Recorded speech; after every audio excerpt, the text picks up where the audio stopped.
We're starting the second part of Chapter 4 by looking at the graphs of these trig functions that we've been using.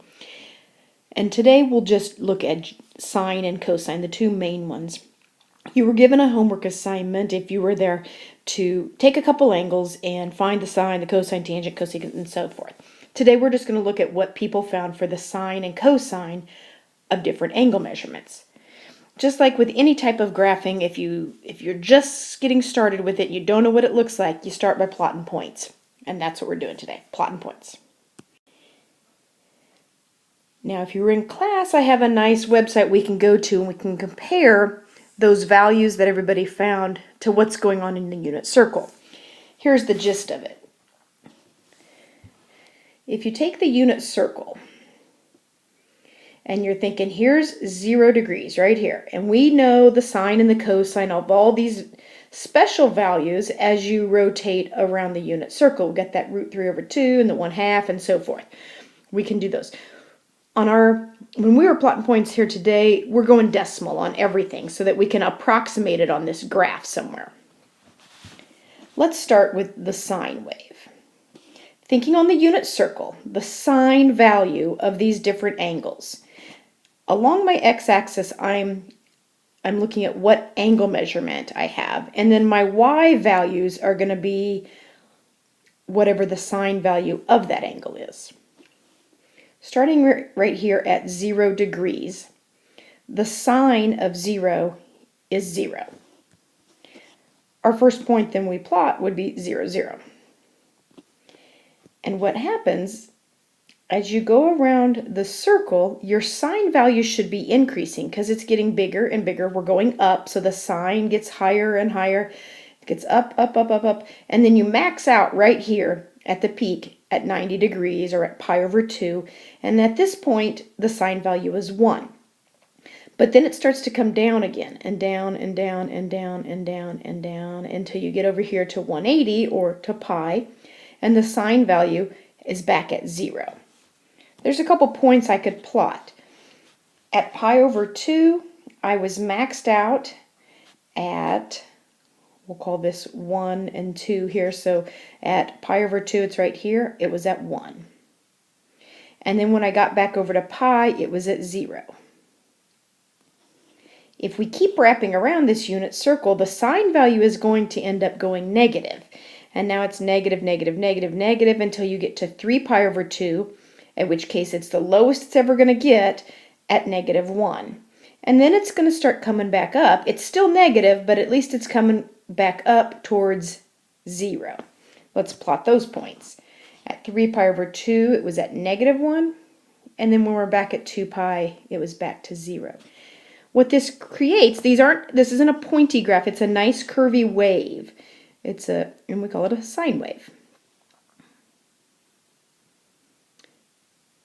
Now, on this example, I just have, 5 points plotted there, but in class, we plotted a lot more points, and you could see all these little points coming along here, creating this nice little curve, and it was a beautiful little sine wave. Let's talk about the features of this sine graph. The domain, those are your possible x values. In this case, the x-axis is measured in angles, and there is nothing stopping me from keeping on going. Basically, I just keep wrapping around that circle and wrapping around. Or I could go negative by wrapping backwards. My domain is going to be negative infinity to infinity. No restrictions. The range are my possible y values. That's looking at how low it gets and how high it gets. Well, the lowest the sine value ever got was right here at -1, and the highest it will ever get is right here at +1. The range is going to be -1 to 1, and we'll use brackets because it does actually hit those values. As far as the increasing and decreasing, when we analyze this graph, this constantly fluctuates. It's increasing for a while, then it's going to be decreasing for a while. It's going to be increasing for a while and decreasing for a while. So recognize, I'm not going to write it on this, but recognize that that fluctuates throughout the whole graph. Now, on the sine graph, there are no asymptotes. Some of the trig functions we will find do have asymptotes. Sine does not. And in behavior, is a little bit tricky because it's going up and coming down and going up and coming down. So it's really more of your end behavior is a fluctuating wave curve. We consider a sine graph to be periodic, meaning that it is going to repeat. It has a period and then it starts to repeat that period. It repeats it again and again and again. If you look at the sine wave and you start at 0 and you look at what, you can see that it's going to repeat, but at what point does it start repeating? Well, I'm back to 0 here, but I'm not really in the same place that I was here. Here I'm at 0 headed up. Here I'm at 0 headed down. So I haven't completed one full period yet. I keep on going, going, going until I'm at 0 headed upward, and that's going to happen right here. It's going to take me 2 pi radians to make one complete wave of the sine graph. The period then is going to be 2 pi. Let's do it again. This time we're talking about the cosine graph. Let's think about on the unit circle, and you're looking at the cosine values now. At 0 degrees, your cosine is 1. We're going to plot that at 0. The cosine value is 1. Now the cosine is the x, so think about what's happening to your x value as you start wrapping around this circle. It's coming inward along the x-axis. It's actually coming closer and closer to 0. That means that my cosine graph is going to start, that x value is going to start decreasing and decreasing and decreasing and decreasing until it hits right here, and the cosine is 0 at pi over 2. Let's plot that. At pi over 2, it's 0. Now your cosine is going to start increasing because you're getting farther and farther and farther to the left. Now it is negative all of a sudden though. And then here at pi, it finally hits as far out there as it's going to be, is at negative 1. Keep wrapping around. My cosine, my x, starts coming back in towards the origin, so it's going to be coming back in until I end up at 3 pi over 2, where my cosine value is back to 0.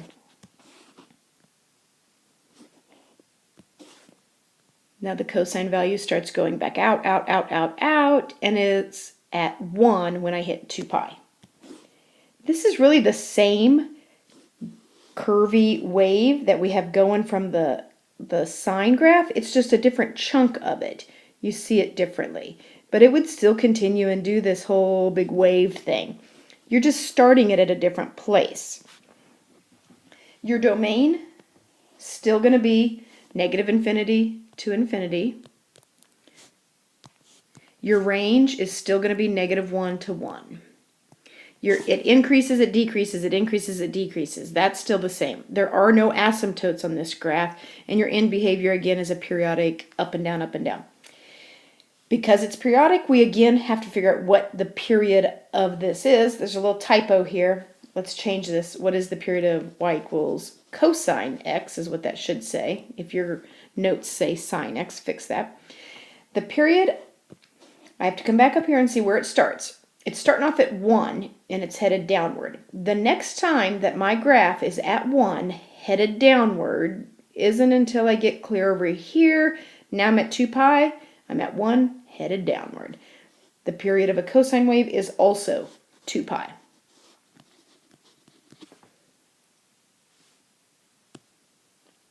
Let's look at an equation. Now those were the parent graphs. Nothing fancy's going on. We're going to make these way trickier of equations. This is what a sine equation can look like. You've got your a value in front, you've got stuff going on inside parentheses, you've got a d value on the back end over there. Sometimes that d value is even put in the very front and it'll say d plus all of this. It doesn't matter where you put it, it's going to do the same thing to your graph. And really it does the same thing that we've learned happens with all of the other graphs. Think about the a. We're going to start with that. The a is what we call the amplitude.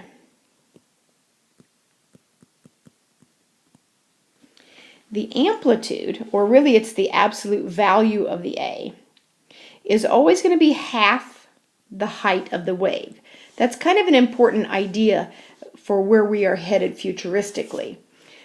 It's still going to be your vertical stretch though. It affects how far it goes up and down from the equilibrium. And on the parent graph, the equilibrium is just your x-axis. But it's your stretch. It stretches it up and it stretches it down. If you see a 3, let's say, for the A value, then from the equilibrium, it's going to go up 3 and then down 3 units. That's what that 3 value means. But if you think of what, right here, when we say it's half the height of the wave, well, if I went up 3 and then I went down 3, that would actually be 6 total units.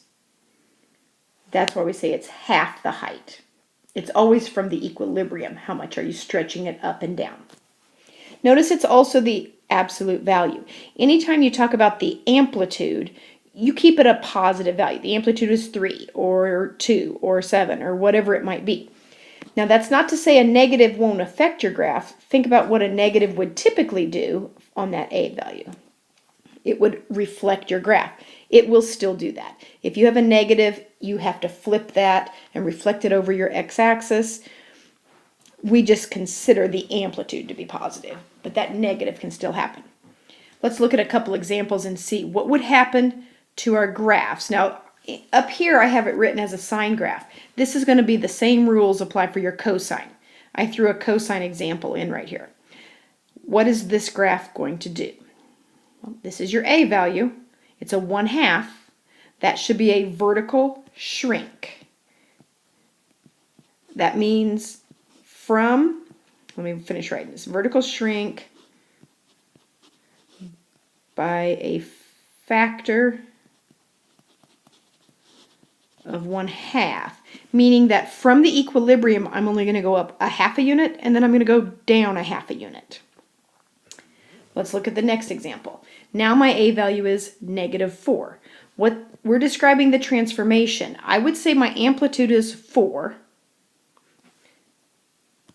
but I am going to say that that is going to reflect over the x-axis first. And then it's going to be a vertical stretch by 4, meaning you're going to go up 4 and down 4 from the equilibrium. The next part of this equation that we're looking at is the B value, which is inside the parentheses. It's your coefficient on your x on the inside.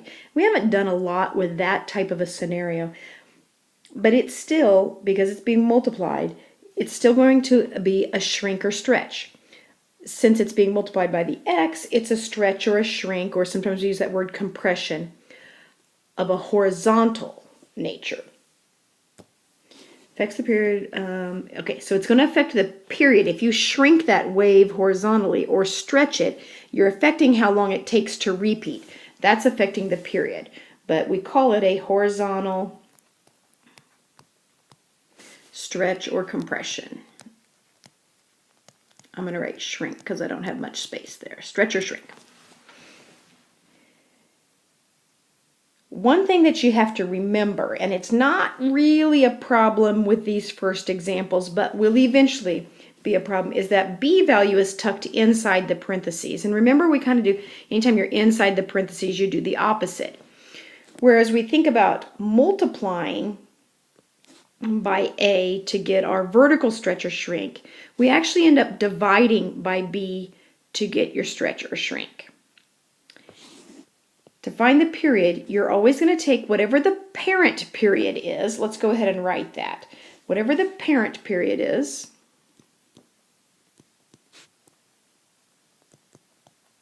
and you're going to divide it by B. That will be your new period. That will help you decide if it's a shorter period, then that means that your wave got shrunk. Here would be a shorter period. It wouldn't take very long to repeat. Whereas something like this would be a longer period. That would be a stretch. Inside this yellow box, I'm not sure. Let's go ahead and write. Okay, so I had mentioned, and then I got sidetracked, sorry.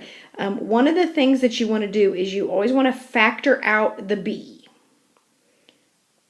out of the parentheses.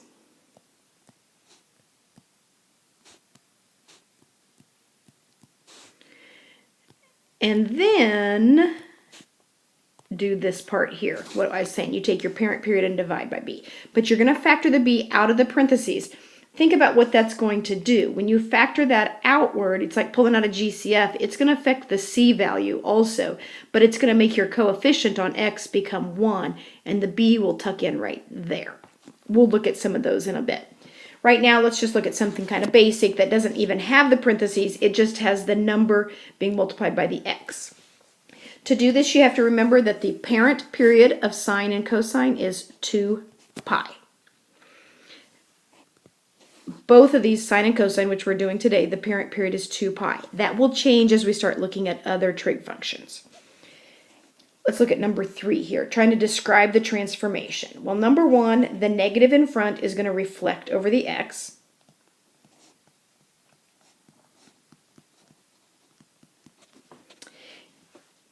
And the 2 that's being multiplied by the x, that's more of a b value. It's not the a, it's not in front of sine, it's tucked in being multiplied by that. I don't really have any parentheses to factor out of, so I'm going to jump right into this part. It's the parent period divided by b. That means I'm going to take 2 pi and divide it by 2. The period is going to end up equaling just going to equal pi. 2 pi divided by 2 would just get me pi. What that means is it's going to take a shorter amount of time for that sine wave to repeat. If it's going to take a shorter amount of time, it's going to be smashed together. That's going to be a horizontal compression.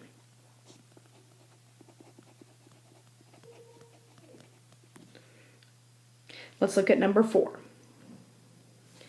Let's start with the a value out in front, the 4. That's your amplitude. That's going to be a vertical stretch. I'm going to go up 4 and down 4 from the equilibrium.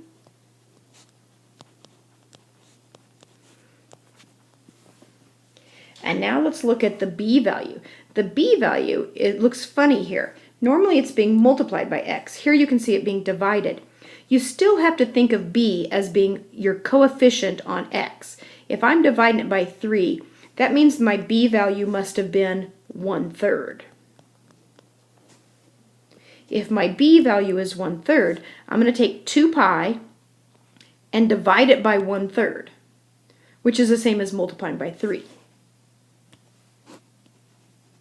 That's going to make my period equal 6 pi.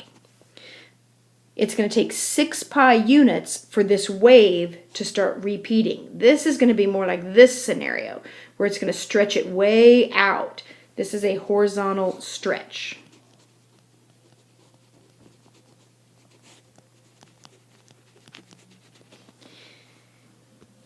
If you think about the thing that anytime you're inside parentheses, like here you do the opposite, it might make sense then, since this is a smaller period, then that's going to compress it. If you have a bigger period, that's stretching it out. Moving on to the c value. Let me shift this up a little bit so I have some space to work. The c value is inside your parentheses. And just like it would normally do when you're adding and subtracting, this is a horizontal shift. And it's either going to go right or left, depending on this sign here in your inside parentheses, you're going to do the opposite. We actually have a special name for that when you're talking trig functions, and it's called the phase shift. And it's your horizontal shift. Still do the opposite. The thing that you have to remember, though, is that you don't decide the phase shift until after you get that b factored out of there. This equation here that it's going to be given as is really going to turn into this form. Think of it like this. And if it's given to you like this, you're going to factor that out. Now, I know that that would turn that c into like a c over b, but I just keep it as a c here. Always think of your b value as being out in front of that. Once you've factored it out, whatever this c value here is going to tell you what to shift or how much to shift. You can't decide it when it's in this form. Let's look at some examples. We got several things going on here. Well, we've got this 3 that's in front. That's not supposed to be there. I need to factor that out. And then let's see what that's going to do to this. When you factor it out, It's going to look like this, cosine, and then you're going to have a 3. And what you're doing is you're really dividing by 3 when you do that. You're dividing, factoring out the 3. If I take a pi over 2 and I divide it by 3, that's the same as multiplying by 1/3, and it would look like a pi over 6, like that. Now, what that means then, as far as transformations, I have this 3 here. My period, that typically was 2 pi, is now going to be 2 pi and divided by the b value. The period is now 2 pi over 3. All right, well, that's a much shorter period, so the wave's going to repeat more quickly. It's going to be like a quick little thing. That's going to be a horizontal compression.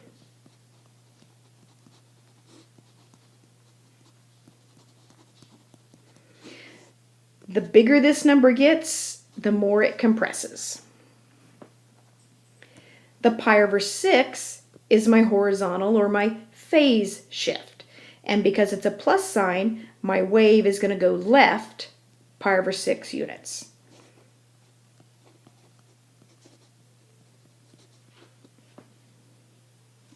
Let's try another one. We got a 2. That's the A value, that's your amplitude. Going to go up 2 and down 2 from the equilibrium. I'm in luck, there's no B value here. I don't have to factor anything out. That means that my period is going to stay the same. The period is going to stay what the parent is, which is 2 pi. I don't have any horizontal compression or stretching going on here. What I do have is this minus pi. That is my phase shift. It's a minus. That means it's going to move right pi units.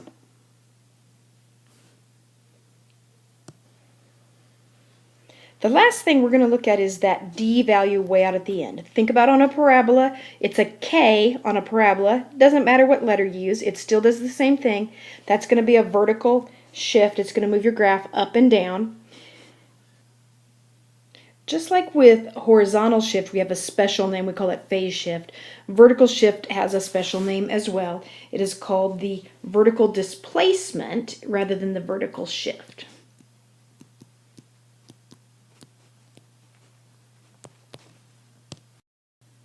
Now let's look at describing all the transformations that's going on with this crazy equation right here.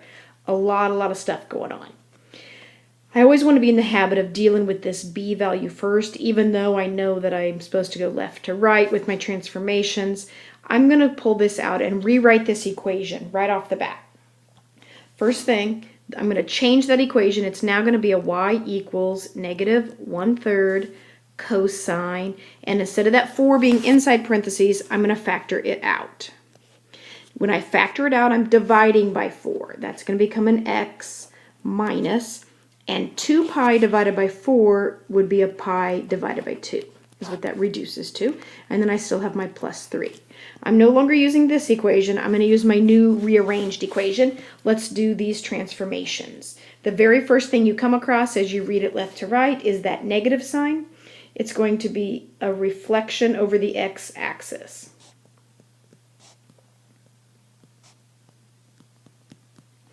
The next thing I have is that 1/3 value. That's my amplitude. So I'm going to write that the amplitude is equal to 1/3. That means I'm going to go up 1/3 of a unit and down 1/3 of a unit from the equilibrium. It's going to be a short little wave.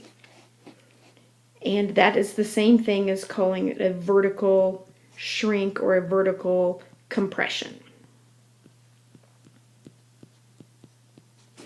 The next thing I have is the B value. The B value is 4. Now that B value isn't something really by itself. Remember that it helps me determine the period. The period is normally 2 pi for a cosine wave, but now it's going to be 2 pi divided by 4. That's really just pi over 2. If my period is now pi over 2, that means it's not going to take very long to start repeating. We would call that a horizontal compression then. The next value that I have is the minus pi over 2. Inside of the parentheses, that's going to be your phase shift. It moves you left and right. Since it's a minus sign, it tells me that I'm going to move right pi over 2 units. And the last thing is my vertical displacement. And that tells me that it's going to go up 3 units. The whole graph moves up 3 units. All right, a lot of stuff going on there. Now we have to try to graph that thing. Before we jump in and try to graph one, I kind of made you a to-do list of what you have to think about. There's so many different transformations going on. As you look at a problem and you say, okay, I got to go graph this, the very first thing you should be looking to do is factor out that b value out of the parentheses. Once you've done that, you've got to find the 4 features that are key parts of this graph. Now, these letters from the equation help you find them, but that doesn't mean that they themselves are always the special feature. A helps us to figure out the amplitude. That's the first thing we're going to find from the equation. The next thing that we're going to find is not really just the b value, but remember that the b value helps you find the period. You're going to find the period then by taking 2 pi and dividing it by that b value. Once you know the period, then you can look at the c value to determine your phase shift. That's your left and right movement. And then you're going to look at d to find your vertical displacement, which is your up and down movement. Those are the 4 features that determine what our graph is going to look like. The next thing you have to decide is you have to always be thinking back to your unit circle, because the very first point you plot is what happens at 0, and the sine wave and the cosine wave have different values at 0. So think about like your sine value at 0 degrees is 0, whereas your cosine value is 1. That's where you start on your graph. Then you're going to sit there and pick out the key points. You're going to kind of, just like we did where I was, in class, we did a whole bunch of ordered pairs and plotted a bunch of them. You're just going to pick out the key ones that happen at your quadrants. And then you're going to graph at least 2 periods so that you can see the wave action happening. Let's try it. Here's our equation. Y equals 3 sine of 2x. The very first thing you're going to do is try to factor the b out. It's not going to really do too much on this one because you don't have anything else in the parentheses. This is really going to be the same equation. Now let's do our 4 features. The amplitude is the absolute value of A. That's 3. That means I'm going to go up 3 and down 3 from the equilibrium. The period is always the parent period, and for sine, that's 2 pi divided by the b value, and my b is 2. That means the period is pi units. It's going to be shorter than normal. It's not going to take as long for that to start repeating. The phase shift is my c value. That's inside parentheses, and I don't have anything in there. I'm not going to have to shift this at all. And I don't have a d value out at the end. I don't have any vertical displacement. Starting off with kind of an easy one that doesn't have too awful much going with it. The next step is to figure out where you would start from your unit circle. I'm thinking on a sine graph. If you think on your unit circle, at 0 degrees, the sine value is 0. That means that at 0 degrees, I'm going to start at 0. Now, normally I have to start looking at, well, but should I really shift it over or should I shift it up? But I got lucky here. There's no shifting to have happen. I'm just going to do the stretching part. Now, I know that from here, I'm going to have to go up 3 and down 3. But I don't know how quickly to have that happen. Well, the period is pi. That means that I have to have one wave happen.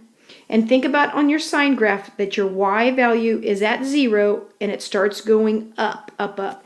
My graph is going to be at 0 headed up. But I've got to make a full wave in pi units. It's got to go up, clear down, and back up by the time I get to pi. Now, I kind of like my little spot here that I can show that. Think about what's going to happen. You're going to have to peak, you're going to have to cross, you're going to have to bottom out and come back and hit, all in that time frame. When I say plot the key points, that means find out where it's going to end. Well, it's going to end right there. And if it has to go up, cross the x-axis, and back down, right in the middle, it's going to be crossing the x-axis again. And then my max and min, remember, have to stretch up 3 units and down 3 units. That means this is going to go clear up to 3. It's going to come down and cross, and then go down and hit -3, and then come back up.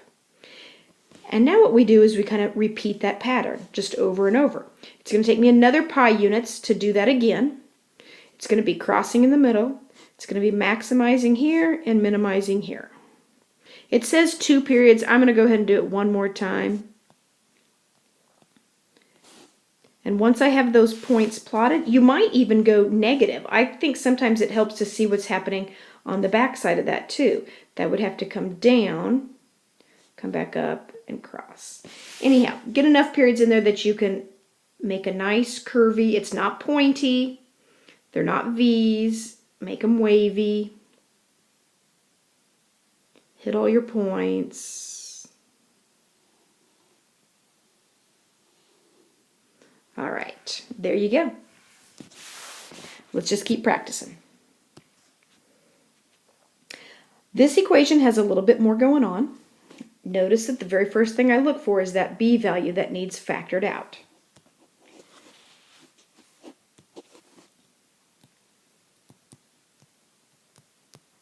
If I factor out the 1/2, remember that I'm dividing by 1/2. Dividing by 1/2 is the same as multiplying by 2. That means this is really going to end up being a 2 pi. You can always check it by redistributing and making sure that you get the same thing. 1/2 times a 2 pi would be the pi that I want that to be. Once you have the b factored out, let's go find the 4 features that we're looking for. The amplitude is the 2 that's in front. I'm going to go up 2 and down 2. The period is the parent period, and for cosine, the parent period is 2 pi, divided by your b, divided by 1/2. Dividing by 1/2 is the same as multiplying by 2. My period is 4 pi. That means this is stretching way out, and it's going to take 4 pi units. It's going to be way long before it ever starts to repeat. Now, the phase shift is your left and right movement. Looking at the factored out version, which is what I have to use, that's my new c value. It looks like I'm going to be going right 2 pi units.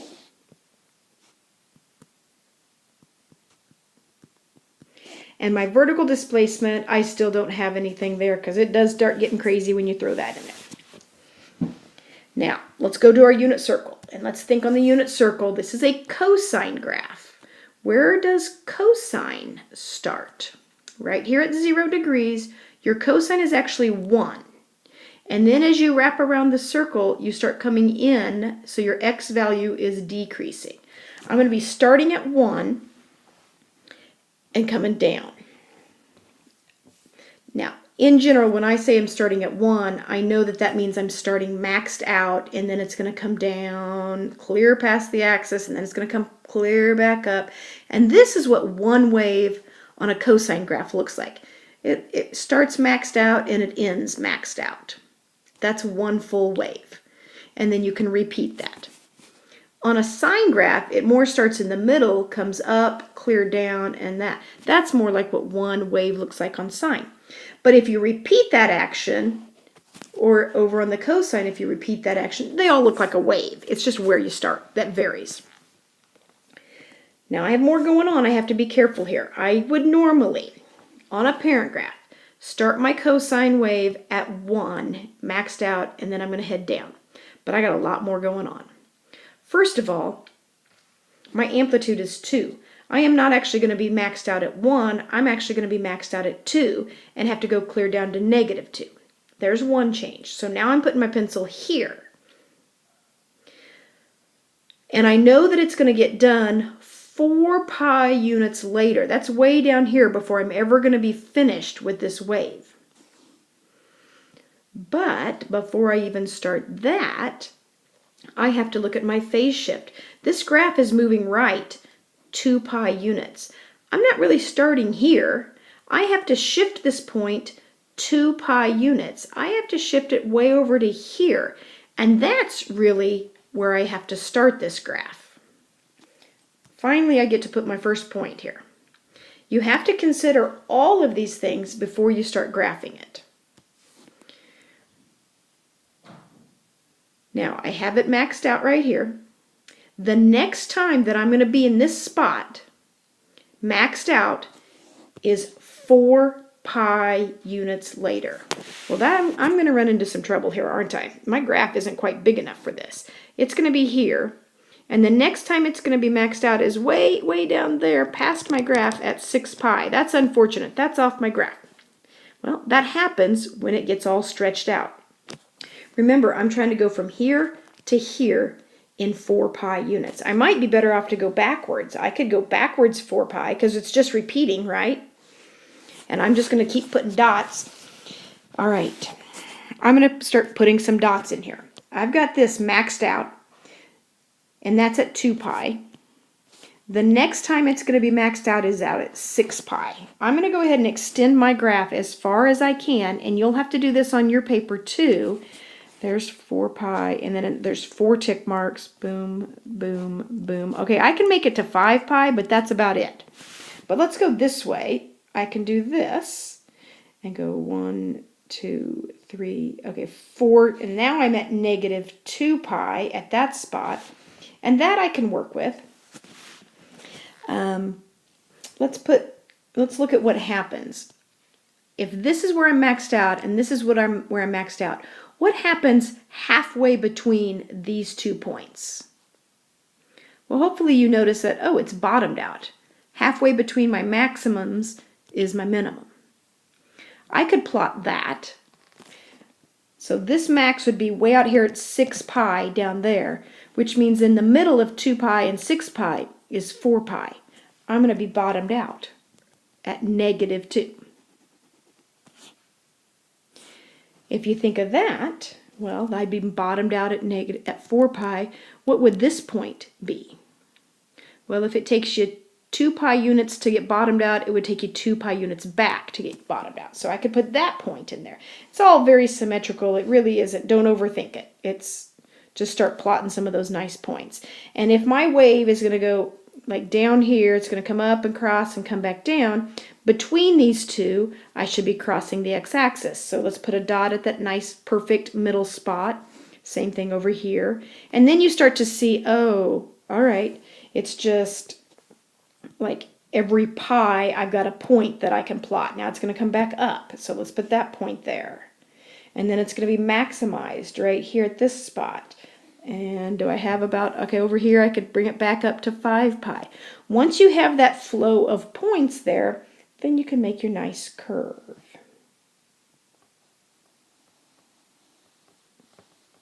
So don't get too worked up if it falls off of your graph. That's probably going to happen at some point. Just plot all of the key points and get the pattern figured out and just start plotting. I have one more here for us to try. First step, factor out the b. I am going to be dividing by a 2. Dividing by 2 is the same as multiplying by 1/2. That's going to make that a pi over 4 then. And then this one has vertical displacement. Okay, here we go. Amplitude is going to be 2. The period, it's a sine wave. The period is normally 2 pi. I have to divide it by b. My period is going to end up equaling pi units. That's easier because it's a shorter distance now. It's going to repeat after pi units. The phase shift is the c value after I factored out the b.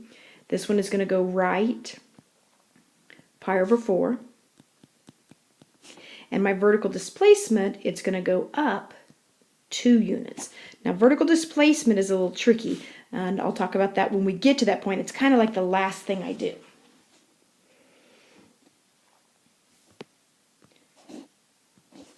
we're going to figure out from the unit circle, where should we start? Well, sine starts right here's your y value. That's at 0, and then your y value starts going up. The sine graph starts at 0 and heads up. Remember, this is what a sine graph looks like. It's going to take me pi units to make that happen right there. I put my pencil at the origin. This is where I should start if it were the parent graph, but I got a bunch of stuff going on. Instead of going up 2 and down 2, I'm going to be going up, instead of up 1 and down 1, I'll be going up 2 and then down 2 from the equilibrium.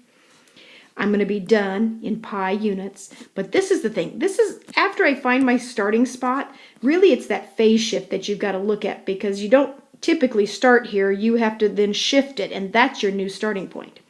But I also have this, which is going to be even crazier. So right now, I'm just going to make some light dots because I know I'm going to have some shifting going on. I start at 0, but I'm going to have to shift it right pi over 4 units. Notice that this is marked off into pi over 4 every fourth there. This is my new starting spot. I'm going to hold off on the vertical displacement. Let's get our key points in there. Right here. Now, I'm going to be done pi units later. Pi units later is going to be 4 tick marks. 4 tick marks later, I'm right here. And I could sit there and continue that. Every 4 tick marks, I'm going to be doing a new wave if you want to keep it going. You can always back up 4 units too if you want to do that. Think about what happens between your start and your stop. What happens right in the middle? Oh, you're crossing the x-axis again. Let's put those points right smack dab in the middle of those points. I'm going to be crossing the x-axis. I'm crossing a bunch, aren't I?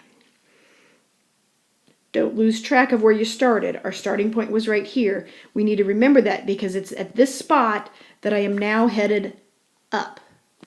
If you think about, here's my one point that I plotted and here's my next one. In between there, I'm maximized.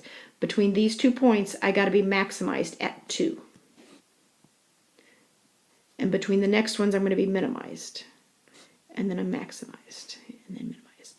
Now, what have I not addressed yet? The vertical displacement. When I graph it like this, all my points tend to hit at decent places. I try to make it fairly nice that, you know, all your tick marks are kind of in nice places to plot these points. But if I shift this whole graph up, because it's curvy, these nice spots aren't going to end up nice spots anymore. That's why I wait on my vertical displacement. This one goes up 2. What that means is I've got to take every single one of these points and I got to move them up 2 units. I'm going to change colors so I don't lose track of what's what. Up 2 units. Up 2 units. You still have the pattern going on. And I'm in luck because my up 2 units happen to be the same as my amplitude, which is more workable. That won't always be the case.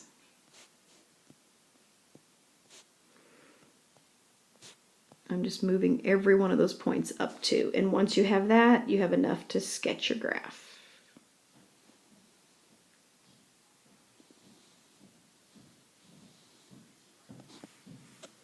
Good stuff there. Your homework tonight is to just graph sine and cosine waves. So take a peek at your worksheet for tonight and do your very best. Good luck.